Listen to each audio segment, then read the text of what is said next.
आज के लेक्चर में हम स्टार्ट करेंगे आपका theorem of A perpendicular axis and theorem of A parallel axis. ये जो थ्योरम है आपको moment of inertia find out करने के लिए किसी भी बॉडी का उसके लिए रिक्वायरमेंट है। तो सबसे पहले हम थ्योरम देखते हैं कि क्या है।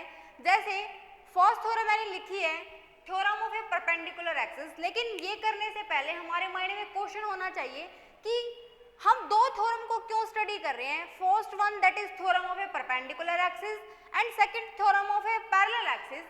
अब इसके लिए सपोज कि आपको एक बॉडी गिवन है, कोई भी आप इरेगुलर बॉडी ले सकते हैं, लेकिन जब भी हम मोमेंट ऑफ इनर्शिया इस लेक्चर के बाद फाइंड आउट करेंगे वो आपकी कोई रेगुलर बॉडी आपको गिवन होगी, उसका मोमेंट ऑफ इनर्शिया आपको फाइंड आउट करना है।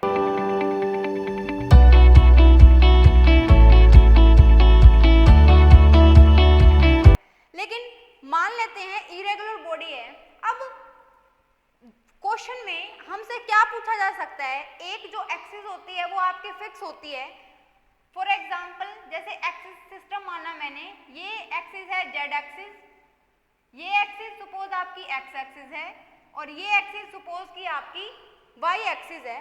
अब मान लो आपको बोला जाता है कि यहाँ पर ये जो एक्सिस है ना, इसके अबाउट आप मोमेंट ऑफ इनर्शिया निकालो इस बॉडी का, तब कैसे फाइंड आउट करेंगे। अब ध्यान से देखो, जो भी यहाँ पर हमने इरेगुलर बॉडी मानी है या फिर रेगुलर बॉडी भी हो सकती है, इसका moment of inertia find out करने के लिए ये इसका प्लेन है, यानी कि जिस तरीके से आपको ये बोर्ड दिखाई दे रहा है, इस बोर्ड के ऊपर ड्रा किया है मैंने, तो ये इसका प्लेन है। अब ये जो प्लेन है, सपोज कि मेरा हाथ जो है वो प्लेन की तरह है, इसके परपेंडिकुलर हमने क्या डाली है, मतलब एक परपेंडिकुलर एक्सिस है that is along A Z axis. तो अगर हम इसके परपेंडिकुलर एक एक्सिस खींचते हैं तो वहां पर उसके about moment of inertia find out करने के लिए आपको रिक्वायरमेंट पड़ती है theorem of A perpendicular axis की। अगर वो बोल रहा है आपको कि जेड के along moment of inertia find out करो, तो हम थ्योरम लगाएंगे theorem of A perpendicular axis. लेकिन अगर हमको ये बोला जाता है यही बॉडी है, लेकिन सेकंड केस लिया मैंने, सेकंड केस में जो एक एक्सिस है वो आपकी इन्होंने बोली है, इसको हम सी डी कंसीडर करके चलते हैं, ये आपकी सी डी है। लेकिन अब आपको ये बोला गया है कि इसके एक एक्सिस और है दैट इज ए बी। अब इस ए बी के about moment of inertia find out करके बताओ कि क्या आएगा। और ये जो एक्सिस है वो इसके ऊपर लेनी है आपको, जो भी यहाँ पर बॉडी बनाई है मैंने, मान लेते हैं कि ये ए बी है। अब आप फर्स्ट सिचुएशन अलग है आपकी, सेकंड सिचुएशन अलग है, दोनों में ही हम एक फॉर्मूला अप्लाई नहीं कर सकते कि दोनों ही बॉडी का moment of inertia find out करने के लिए हम एक ही फॉर्मूला अप्लाई कर देंगे। ओके, तो यहाँ पर फर्स्ट वन की बात करते हैं हम। Theorem of A perpendicular axis के अंदर हमें क्या लेना है, मोमेंट ऑफ इनर्शिया अगर आपको फाइंड आउट करना है किसका, एक प्लेन लैमिना का। प्लेन लैमिना का मतलब क्या है, जो यहाँ पर मैंने इरेगुलर बॉडी या फिर रेगुलर बॉडी जो भी बनाई है वो बनानी है आपको अबाउट एन एक्सिस परपेंडिकुलर। ये मैंने वैसे लिखा है, ये जो यहाँ से लेकर यहाँ तक की कंप्लीट एक्सप्लेनेशन है वो आपकी theorem of A perpendicular axis की है। अब परपेंडिकुलर टू इट्स प्लेन मतलब जो ये प्लेन है ओ एक्स, मतलब जिस भी एक्सिस के अबाउट आपको moment of inertia find out करना है इस प्लेन के परपेंडिकुलर है। इसके बाद वो अगर इसके परपेंडिकुलर है तो वो उसका मोमेंट ऑफ इनर्शिया, ये जो है ना ये स्टेटमेंट है आपकी, और ये स्टेटमेंट हमें प्रूफ करनी है। किसके इक्वल होगा ये, sum of its moment of inertia about two mutual perpendicular axis. अब जो ये ओ जेड है, यानी कि जेड एक्सिस के परपेंडिकुलर कौन कौन बच गया, ओ एक्स यानी कि एक्स एक्सिस और जेड एक्सिस। तो इन शॉर्ट जो ऊपर लिखा गया है वो आपको क्या बोल रहा है कि अगर हम moment of inertia find out करते हैं अबाउट अ जेड एक्सिस तो वो आपका इक्वल होगा moment of inertia about X axis plus moment of inertia about Y axis. तो ये आपको प्रूफ करना है। ओके, तो प्रूफ करना स्टार्ट करते हैं। अब जो भी ये प्लेन लैमिना है इसको हम मान लेते हैं कि हमने छोटे छोटे पार्ट्स में इसको कट किया है। अब मान लेते हैं हमने ये पार्ट कंसीडर मास मैंने मान लिया कि स्मॉल m है, लेकिन जब हम स्मॉल m हर एक जगह पे स्मॉल m कंसिडर करके चलेंगे, यानी कि समीशन ओवर स्मॉल m वो आपको क्या देगा, कैपिटल M। लेकिन ये जो O है, ओरिजिन से उसकी डिस्टेंस मैंने मान ली कि वो r है। अब ये जो m है x एक्सिस में कितना है, सपोज कि ये हमने लिखा x है, ओके। अब ये कितना है, ये है x, यानी कि ये x है, ये इसका y है। क्यों? क्योंकि ये x के अलोंग है तो ये आपका x है, ये y के अलोंग है तो ये आपका y है। अब यहाँ पर स्टार्टिंग में हम क्या करेंगे, हम यहाँ पर ध्यान रहे आपको, यहाँ पर आपको लिखना है कि स्मॉल m, यानी कि जो भी लेमिना है आपको स्मॉल पार्ट्स में डिवाइड करना है, उसके बाद moment of inertia find out करना है। अब इसके लिए मान लो मास m था, अगर x अलोंग x एक्सिस अगर हम बात कर रहे हैं मोमेंट ऑफ इनर्शिया निकालने की, उसके लिए हमें फॉर्मूला पता होना चाहिए। क्या होता है फॉर्मूला, mr²। अब यहाँ पर m का मतलब क्या है, समीशन ओवर m है, ठीक है। अब यहाँ पर x² का मतलब क्या है, यहाँ जैसे x के अलोंग बोल रहे हैं हम, x के अलोंग का मतलब है ये। अब x के अलोंग ये जो m पार्टिकल है, इसकी जो डायरेक्शन बनेगी वो आपकी क्या बनेगी, y²। बिकॉज m के लिए x के अलोंग जब बात करेंगे तो ये y है, तो ये भी हमारा क्या होगा, y होगा। तो ये जो है वो आपकी फर्स्ट इक्वेशन है। इसी तरीके से अगर हम moment of inertia along y axis निकालते हैं तो वो आपको क्या देगा, ये भी इसी तरीके से mx²। ये इक्वेशन आपकी कौन सी है, सेकंड इक्वेशन। अब y के अलोंग मोमेंट ऑफ इनर्शिया आपको निकालना है, अबाउट y मतलब इसके अलोंग, लेकिन ये जो है यहाँ से ये y के अलोंग क्या बनेगा आपका, x बनेगा, मतलब ये जो है ये y है आपका, ये आपका x है। और जब भी हम r निकालने की बात करते हैं, by the theorem of A Pythagoras theorem के अकॉर्डिंग r² आपका क्या डिफाइन होगा, यहाँ से x² प्लस y²। इसकी भी हमें रिक्वायरमेंट है। अगर हम दोनों इक्वेशन को कंबाइन करते हैं, कंबाइन करने के बाद एडिंग, कंबाइन करने का मतलब है कि हमें फर्स्ट और सेकंड इक्वेशन को कंबाइन करना है, ऐड करना है। Adding first and second, ix plus iy, ये आपको क्या देगा, ix plus iy। Summation over m तो दोनों में कॉमन है, तो ये तो हमारा बाहर आ गया। इसके बाद बचा क्या है अंदर, x² प्लस y²। अब ये जो टर्म है वो हमें क्या दे रही है, हमारा r²। तो ix iy। अब r² का मतलब है ये किसके अलोंग है, हमारा z एक्सिस के अलोंग है।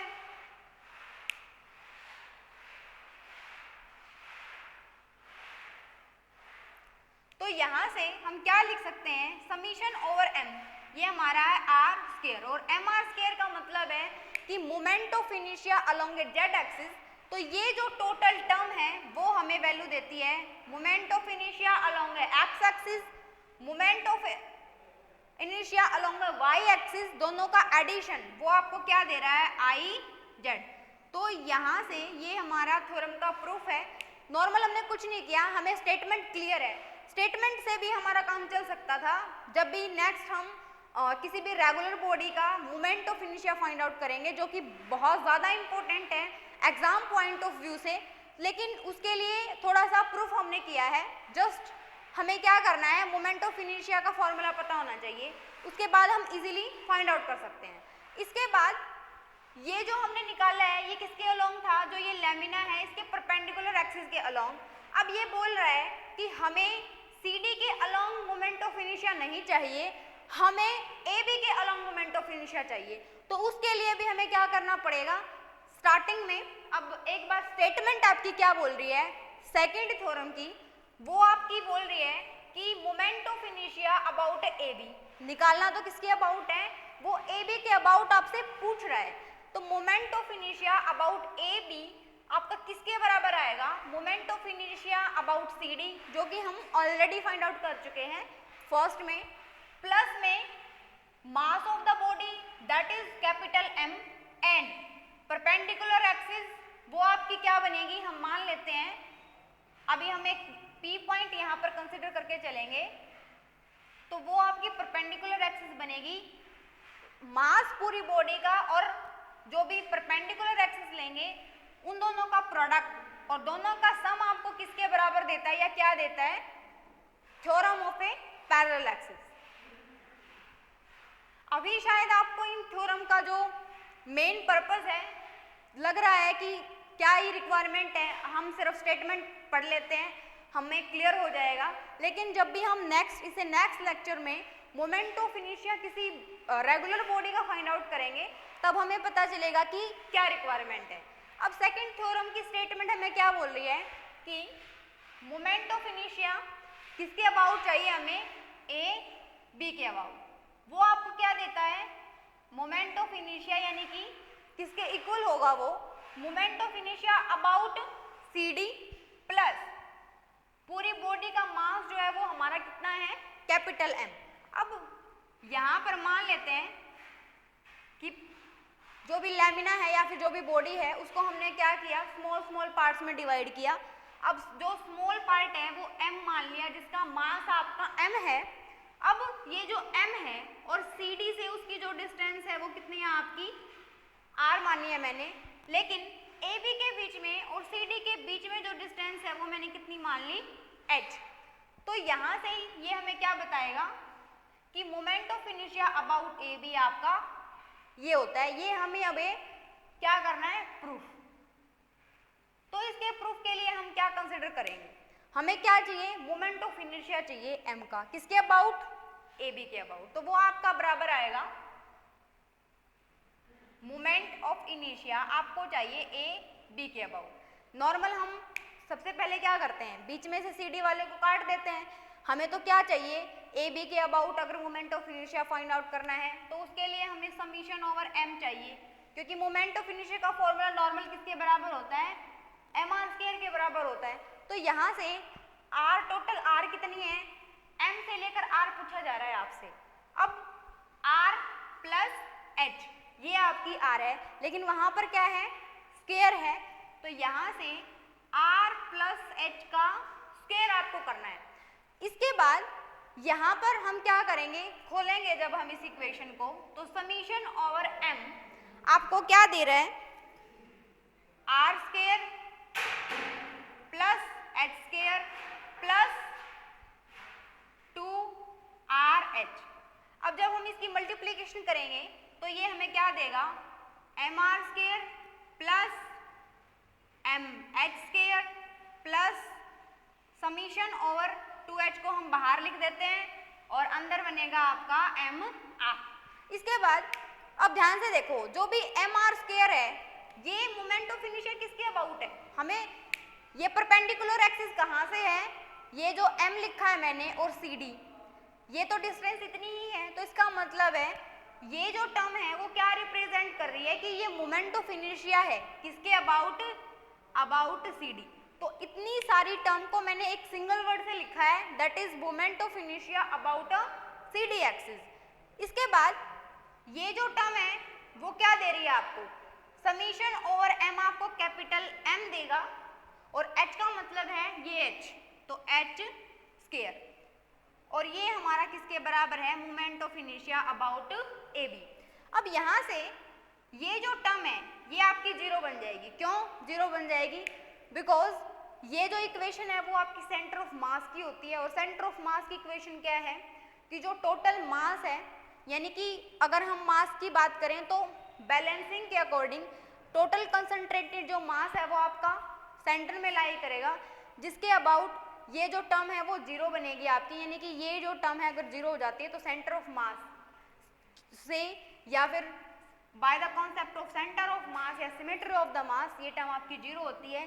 तो इसके बाद सिर्फ हमारा क्या बचता है कि moment of inertia about AB वो आपको क्या देता है, moment of inertia about CD plus mh²। तो ये था आपका theorem of A parallel axis. अब ये रिक्वायरमेंट क्यों है हमें, मान लेते हैं आपको कोई भी रोड गिवन है या फिर हम क्या मान लेते हैं कोई भी एक रिंग गिवन है रिंग में आपसे पूछा जा रहा है, ये आपका क्वेश्चन है। अब ये आपकी क्या थी, थ्योरम्स थी। थ्योरम के बाद अब इनका यूज कहाँ पे होगा, जैसे भी हमने लिखा है सी डी के अलोंग हमने फाइंड आउट किया moment of inertia, A B के अलोंग फाइंड आउट किया है।